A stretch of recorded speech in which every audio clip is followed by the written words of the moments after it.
Hello, in this video I'm going to show you how you can pair your Baseus Storm free earbuds with any MacBook.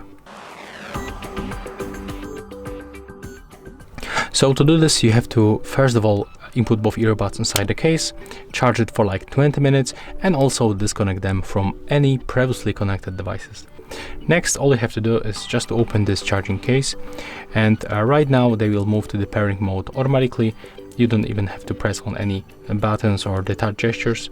So keep that case open. Yeah, do not close it. Just keep it open and go to the system settings on your MacBook. Go for the Bluetooth.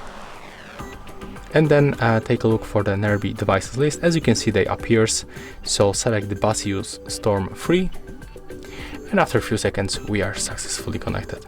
And that's all for this video. Hope you like it.